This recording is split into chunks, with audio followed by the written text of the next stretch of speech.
Alamin kung ano ang gagawin sa panahon ng emergency.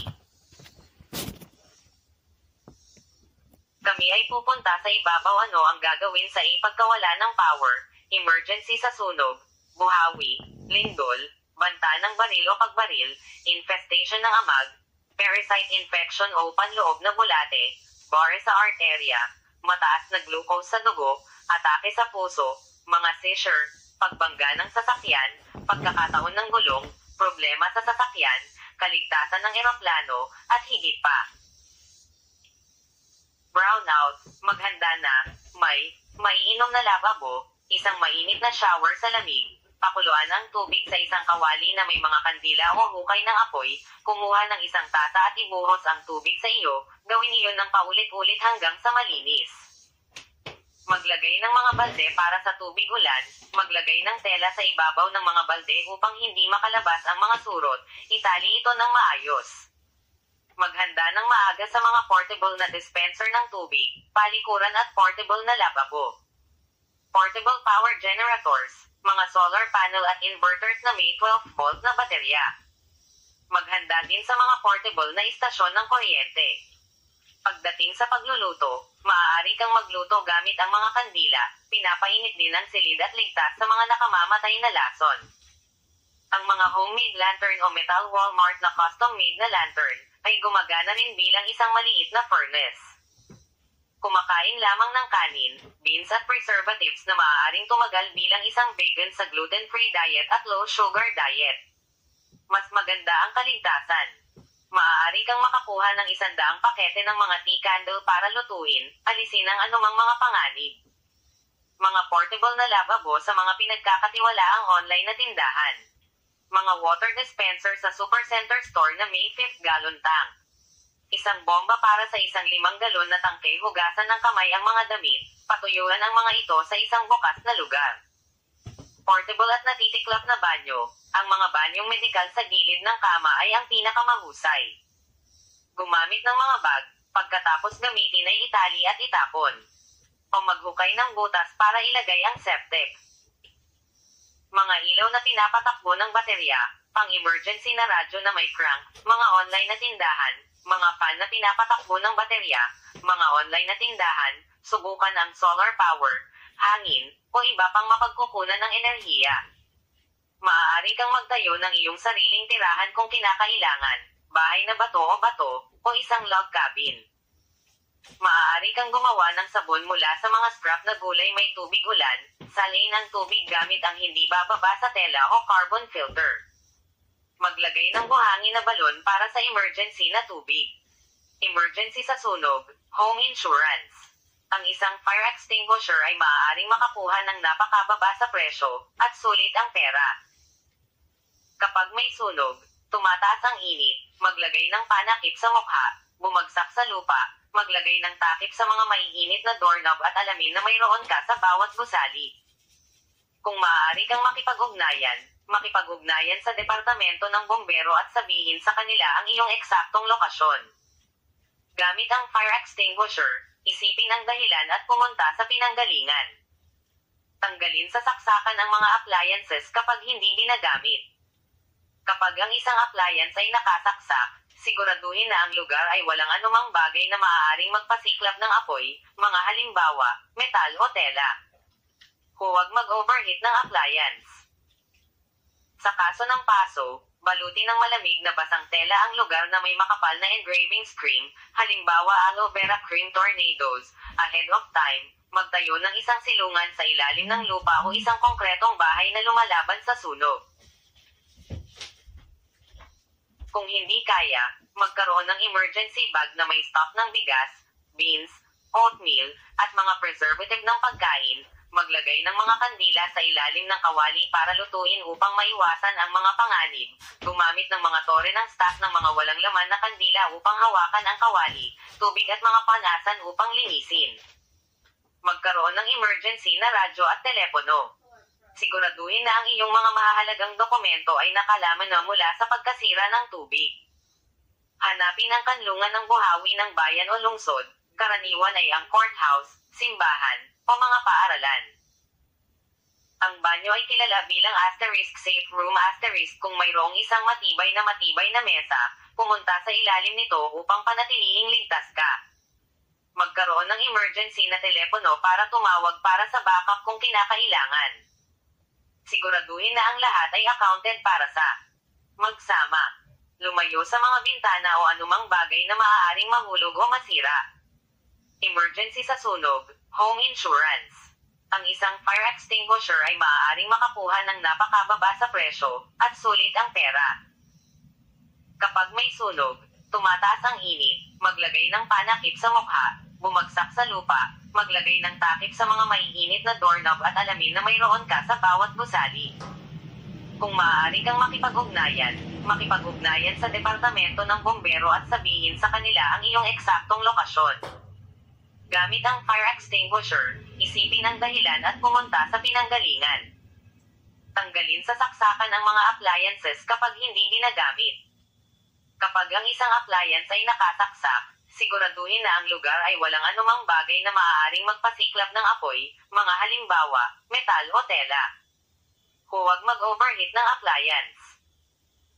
Sa kaso ng paso, balutin ng malamig na basang tela ang lugar na may makapal na engraving screen, halimbawa aloe vera cream tornadoes. Ahead of time, magtayo ng isang silungan sa ilalim ng lupa o isang konkretong bahay na lumalaban sa sunog. Kung hindi kaya, magkaroon ng emergency bag na may stock ng bigas, beans, oatmeal, at mga preservative ng pagkain. Maglagay ng mga kandila sa ilalim ng kawali para lutuin upang maiwasan ang mga panganib. Gumamit ng mga tore ng stock ng mga walang laman na kandila upang hawakan ang kawali, tubig at mga panasan upang linisin. Magkaroon ng emergency na radyo at telepono. Siguraduhin na ang iyong mga mahahalagang dokumento ay nakalaman na mula sa pagkasira ng tubig. Hanapin ang kanlungan ng buhawi ng bayan o lungsod, karaniwan ay ang courthouse, simbahan, o mga paaralan. Ang banyo ay kilala bilang safe room kung mayroong isang matibay na mesa, pumunta sa ilalim nito upang panatilihing ligtas ka. Magkaroon ng emergency na telepono para tumawag para sa backup kung kinakailangan. Siguraduhin na ang lahat ay accounted para sa magsama. Lumayo sa mga bintana o anumang bagay na maaaring mahulog o masira. Mold infestation. Ang amag ay sanhi ng spore na pinapakain ng init at kahalumigmigan sa hangin. Ang mga kahaliling agos ng AC at mga dehumidifier ay maaaring mag-alis ng kahalumigmigan at init. Huwag magkaroon ng tela o kahoy na kasangkapan. Mga area rug, telang sofa, kahoy na mesa, etc. Ang tela at kahoy ay sumisipsip ng moisture, nakakalok sa amag, dust mites at maraming masasamang polusyon. Ang mga kasangkapang hindi tinatablan ng panahon tulad ng leather sofa, at isang malaking plastic na folding camping table ay isang mas magandang investment. Weatherproof totes, plastic o kalawang na mga metal na lumalaban ay mahusay. Impeksyon ng parasite, karamihan sa mga tao ay walang kahit na sintomas. Alamin ang dahilan, mga kumakain ng karne, mga taong kumakain ng karne, isda, tubig sa sapa o tubig ilog na naglalaman ng maraming kontaminado. Iwasang maglibot muli dito. Huwag kumain ng asukal, iyon ang kanilang nakasalalay. Mag-vegan at gluten-free diet, low-sugar diet. Kanin, beans, prutas, at gulay. Ang paglilinis at pag-detox ng mga parasito ay kailangang natural. Maaari kang mag-type sa paghahanap ng metaverse para sa mga online na tindahan upang mahanap ito. Lahat ito ay natural na extractions. Ang mga extract ay mas mahusay kaysa sa aktwal na veggie o prutas dahil sa pag-alis ng mga ito ng mga lason, GMO at gluten. Magnesium citrate, asin, suka, ugat ng luya, bawang, buto ng kalabasa, berdeng tsaa, ashwagandha root, at higit pa. Magtanong sa doktor para sa paglilinis ng parasito. Mayroong 2 uri ng panlinis na gamot. Isa na pumipigil sa kanila sa pagsipsip ng mga asukal at ang paralysis ng mga parasito. Ang pinaka-epektibong paralysis sa kanila ay flush ang mga ito ng magnesium citrate o kakainin kanila ng buhay. Artery clog. Ang mga arterya ay bumabara dahil sa paninigas ng dumi o labis na karga ng dumi sa katawan. Uminom ka agad ng magnesium citrate, na magpapalabas ng dumi sa dugo pati na rin ang paglilinis ng digestive tract. Gumamit ng CPR kung kinakailangan. Kadalasan sa tindahan, magnesium citrate maaaring iligtas ang iyong buhay.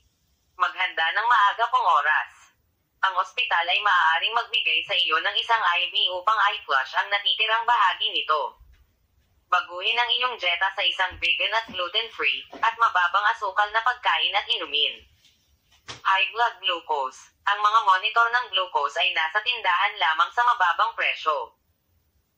Ang normal na glucose sa dugo ay nasa pagitan ng 70 hanggang 99 mg per deciliter pagkatapos ng pag-aayuno, at mas mababa sa 140 pagkatapos kumain. Kapag ang glucose ay masyadong mataas, ito ay nagpapahiwatig na mayroon kang maraming insulin. Kapag ito ay masyadong mababa, ito ay nagpapahiwatig na ikaw ay kulang sa insulin. Kapag mababa ang glucose, kumain ng pinaghalong pinya. Kapag masyadong mataas ang glucose, uminom ng malinis na tubig, flush ang iyong system at panatilihing cool. Baguhin ang iyong dieta. Atake sa puso. Ang mga atake sa puso ay kadalasang sanhi ng mga baradong arterya. Gayunpaman, mayroon ding iba pang mga bagay na maaaring maging sanhi ng atake sa puso. Ang mga ugat ay ang pinakakaraniwang sanhi ng atake sa puso. Uminom ng magnesium citrate at subukang kumuha ng IV para mapalabas ang iyong mga daluyan ng dugo. Maaaring mangyari ang pagkahilo at pananakit ng dibdib. Gumamit ng malamig na compress, huminga ng malalim, huwag gumamit ng labis na init sa bahay sa paghinga. Ang malamig na malinis na hangin ay maaaring mapabuti ang sitwasyon. Uminom ng tubig, magsimula ng vegan at gluten-free diet bago maging huli ang lahat. Oxygen therapy, isang magnesium citrate flush at isang pagbabago sa dieta. Gumamit ng CPR kung kinakailangan. Mga pag-ampo, ang seizure ay sanhi ng pagkagambala sa utak na maaaring sanhi ng maraming bagay. Ang mga taong may mga seizure ay kadalasang nanginginig at bumubulol sa bibig. Mayroong iba't ibang uri ng mga seizure. Ang mga resulta ay maaaring napaka. Maglagay ng makapal na unan sa ilalim ng kanilang ulo, siguraduhing malinis at malinis ang silid. Panatilihin ang kanilang mga braso at binti mula sa paghila o pagkakasakit. Maglagay ng malamig na compress sa kanilang ulo, makipag-usap sa kanila sa isang malambot na tono, ilayo ang mga ilaw sa kanilang mga mata, ilayo ang buhok sa kanilang mukha, magpatak ng malinis na malamig na tubig sa kanilang mga mata upang linisin ang kanilang mga mata. Panatilihing normal ang kanilang temperature sa pamamagitan ng malamig na compress o mainit na compress. Linisin ang bula o laway gamit ang isang tela o mga tuwalya ng papel. Sa sandaling magising sila, bigyan sila ng tubig upang maalis ang kanilang sistema. Karaniwang nangyayari ang mga seizure kapag ang labis na basura o likido ay dumadaloy sa utak mula sa masamang pagkain o iba pang dahilan.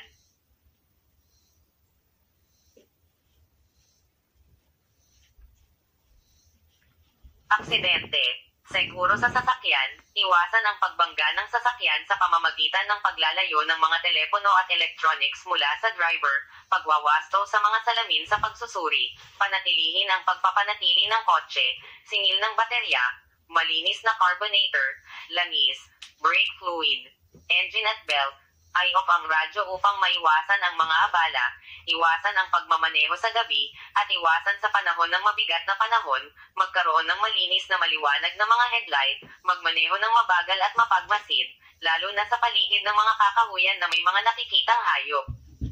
Magsuot ng seatbelt at magkaroon ng pang-emergency na fire extinguisher, first aid kit at burn relief cream. Magkaroon ng ekstrang gulong na may jack at socket wrench na may mga karagdagang tornilyo, bolts. Tiyaking naka-off ang sasakyan at hindi tumatakbo ang makina, lumayo sa sasakyan kung sakaling sumabog.